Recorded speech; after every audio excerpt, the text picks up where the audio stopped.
of unconditional love. You were the taker,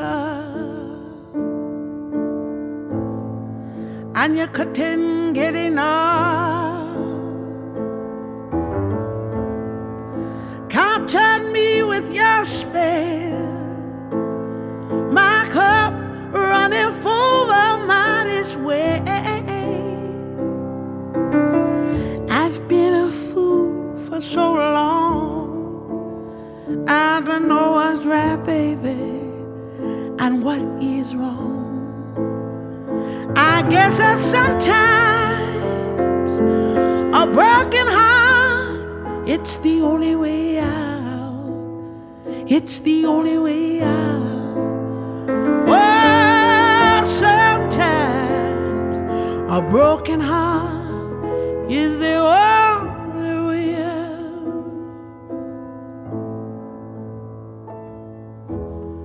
My poor heart, can you forgive me? Well, I can't seem to figure this love thing out. I always give more than I got, then I give less than I want. Oh no, oh no. Well, they say you got to go through it to get through it.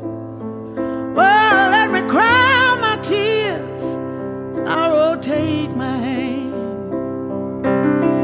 Ain't no use in loving him if I ain't loving me, that's for sure. Not for sure. Well, sometimes a broken heart, it's the only way out. Well, sometimes a broken heart, it's the only way out. Yes, I know sometimes my poor heart, it's the only way out. It's the only way out.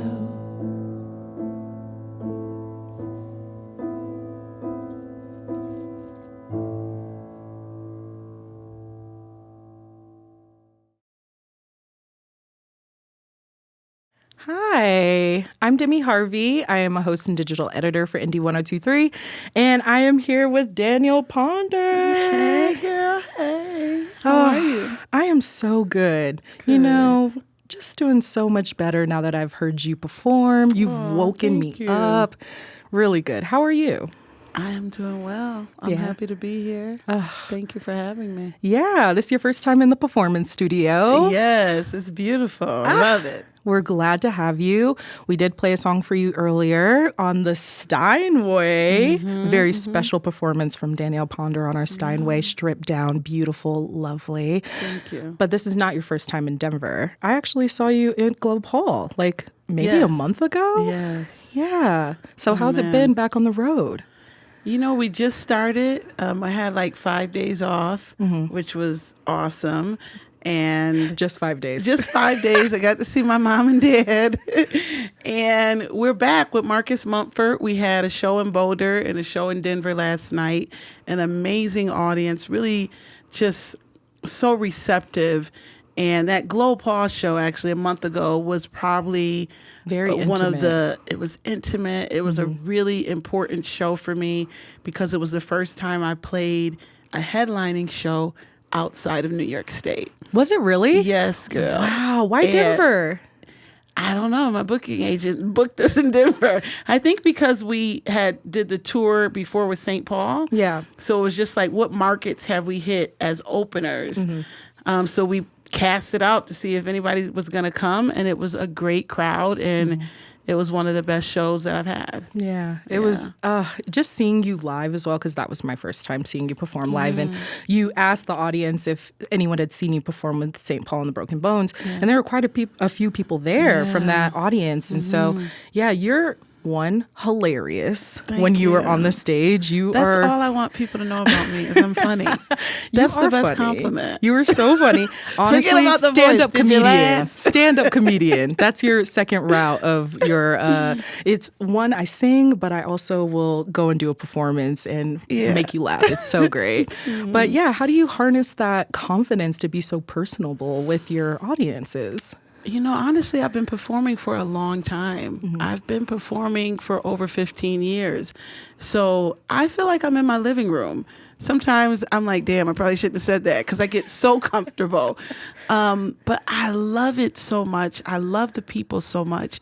And I wouldn't, there's no other place I'd rather be than on stage with the mic in front of a crowd. They give me so much energy. And so it's easy for me to let go and just kind of flow with things. Well, speaking of singing for 15 years, which is amazing, you can hear it in your voice. It's so well trained. But you first started singing with your family, right? Yeah, I was in a band called Black August. It was our family band. And we started when I was, I want to say maybe 20 years old. We started Black August. And we performed around. First, we started in our basement performing for our moms and dads, our parents. And then we started performing around our town. And yeah, I performed with them up until I think 2008. Wow. Yeah. And then do you think that your sound has evolved or changed since then? Like, have you found other influences that you're like, this feels more like me now? Yeah, dramatically different. I was in another band after that called Filthy Funk. And then I had a band called Danielle Ponder and the Tomorrow People. And now this project is just Danielle Ponder. And I think I finally have created the exact sound that I want, which has a smorgasbord of influences from Portishead to Nina Simone to Pink Floyd to Aretha Franklin.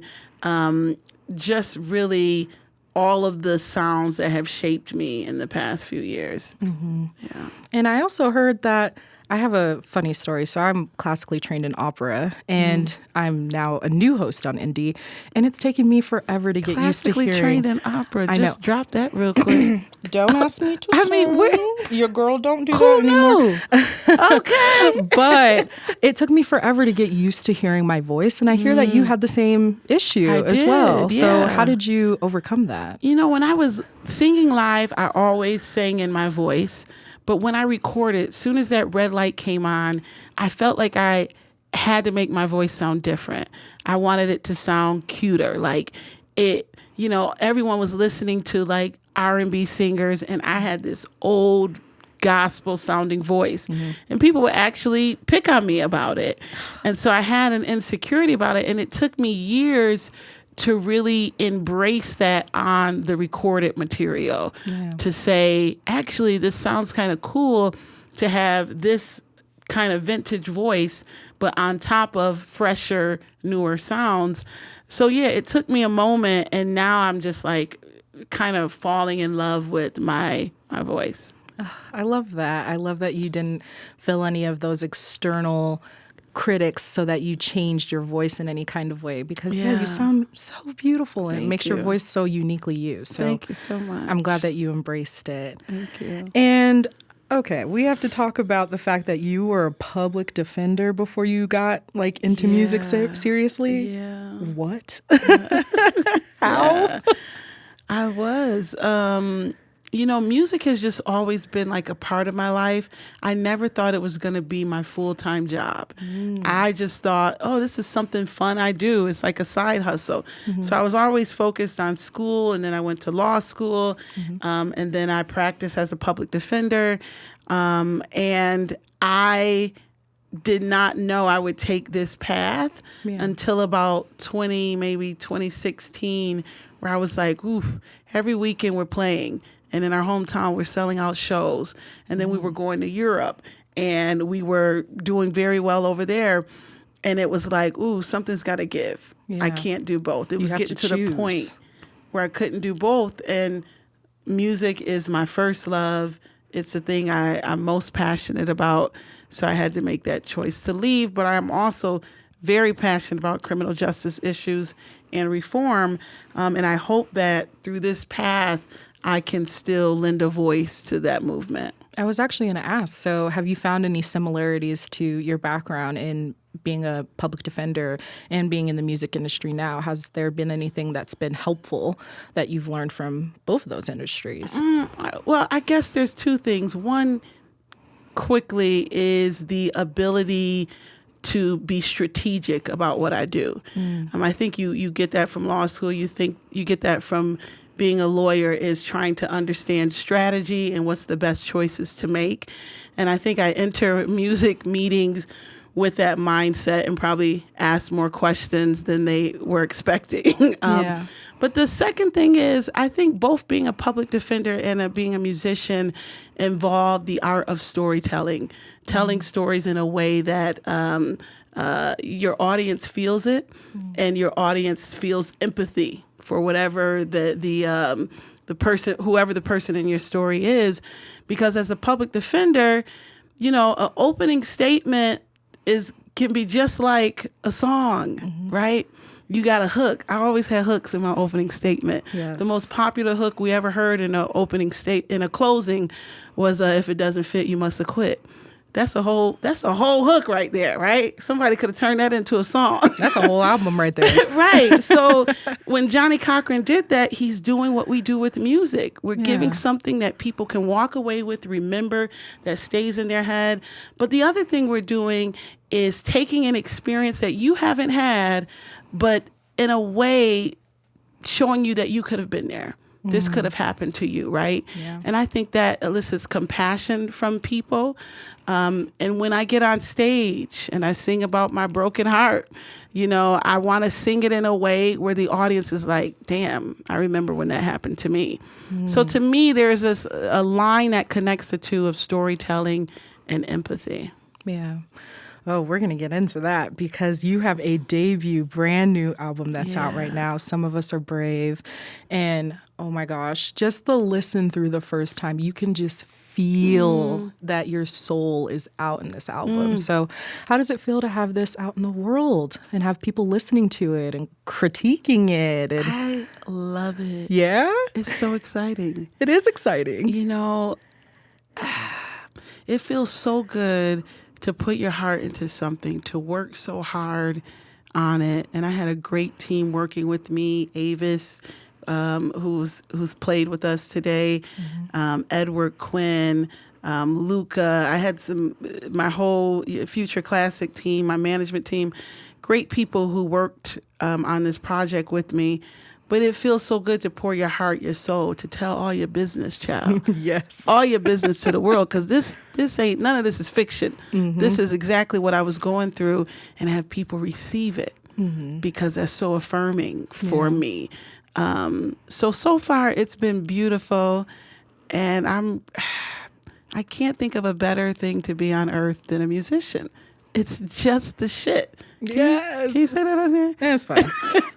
It's just amazing that I get to do that I get to tell these stories, that I get to share my heart and have people receive it. It's been beautiful. So tell me about the song, not the song title, about the album title, because it's already so powerful. I think I read that you got Some of Us Are Brave from a book, right? Yeah, it's a collection of Black women writers, and it's called All of the Women Are White, All of the Blacks Are Men, but Some of Us Are Brave.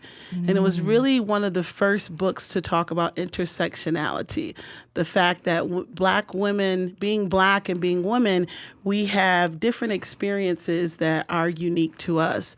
And it was one of the first books that I read that highlighted that, and it was all Black women authors. And I fell in love with the title because I just felt seen, just in the title alone. And I love that ending. But some of us are brave. But some of us are brave. It's like, it's okay. Y'all could hate us. You could talk down on us. You can whatever. And this is what Black women have done historically. We still stand with our heads tall. with the longest nails we want, as much jewelry as we want. Remember back in the day when we were the only people wearing long nails? Ghetto girls, and I love it. I love it. And we was like in Embrace. whatever. Yes. And tons of jewelry. Yes. And we were called ghetto, we were called trashy, but we still didn't care because we had this internal confidence. There's something that is just inherently confident about Black women.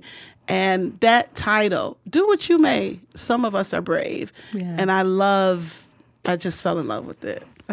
So good. That just like resonates with me so deeply. Girl, yeah, I'm happy, and I'm interviewing with you so I could be like, girl, remember we was wearing them nails? We're kikiing. It's great. It's great. Yes. No, I grew up in kind of a rough neighborhood, and I love seeing Black women just out there with their style, just being their unapologetic selves. And even like it just gives me an inner with smile. Our size, right? Yes. Like when I was growing up, Black women wore whatever they wanted to, no matter their size. They curvy. They got big booties. They got big boobs. They're doing whatever. Before the body acceptance positivity movement, yes, we were just like, this is my body and I'm wearing this. Yeah. And I love that about us so much. Yeah, we've just continued to be tastemakers, and it is what it is. People thrive off of that, and it's just nice because it just naturally comes to us. Yeah. Okay, so there's a song in particular that's on your album that just really broke my heart, but is just so powerful. And when you were speaking about it on stage at Globe Hall, I could see people around just being like, oh, this song, it just hits me in the feels. Only the Lonely. Can you tell me a little bit about the story of that song? Yeah.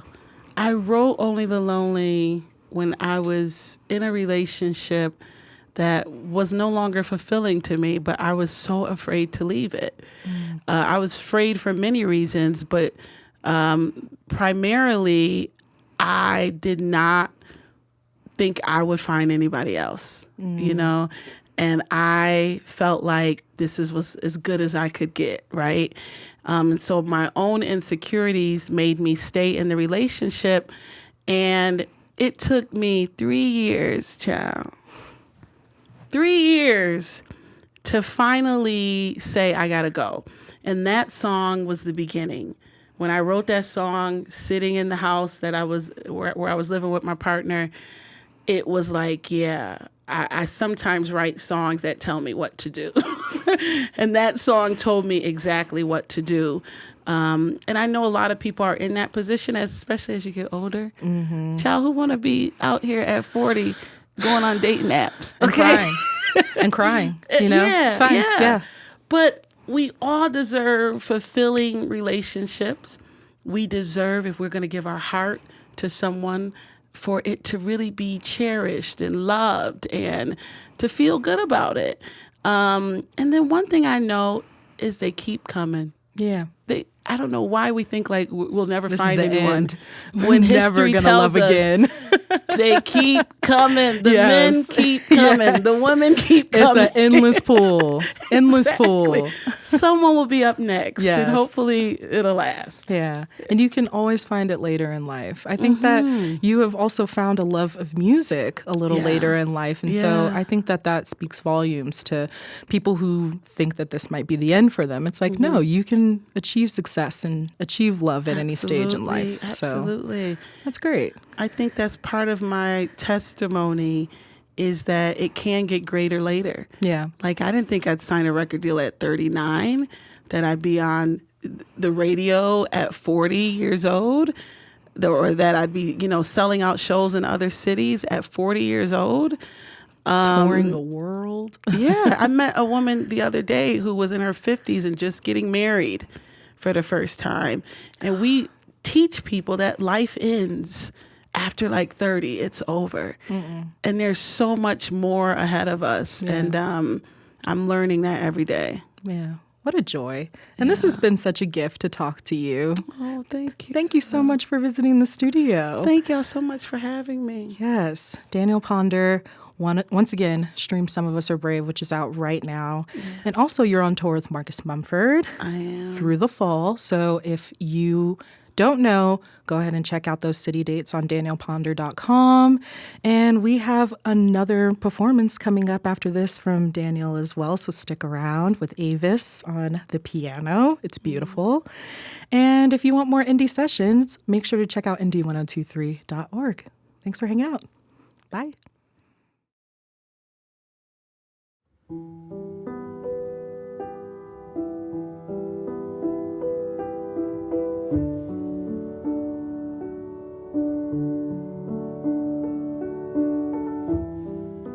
Listen, darling, every word I say, I left you long before today.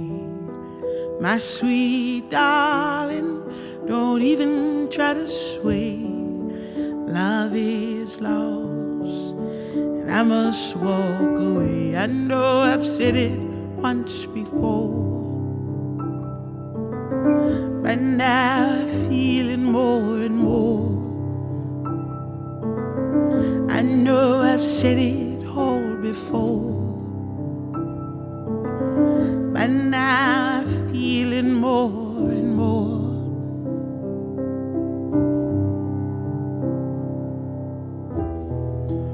Only the lonely stay when love's no longer served. The fire doesn't burn, they hold on so desperately.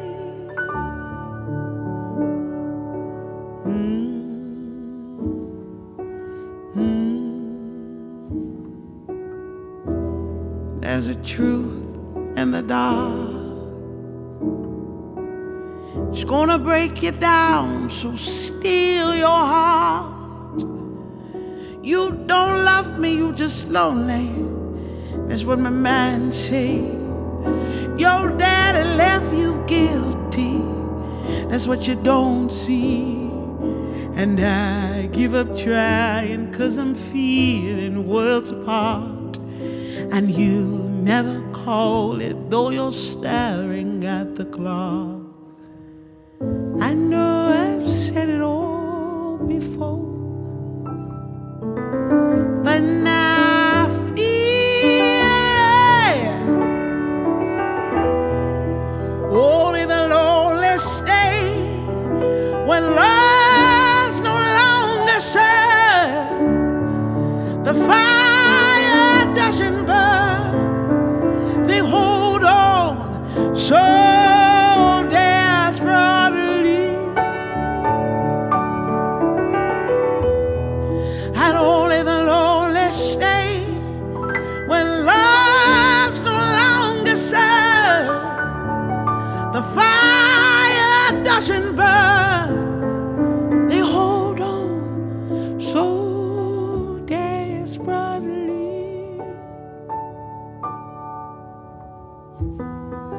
Listen, darling, every word I say, I left you long before today. My sweet darling, don't even try to change. Love is lost, and I must walk away. I must walk away. I must walk away. I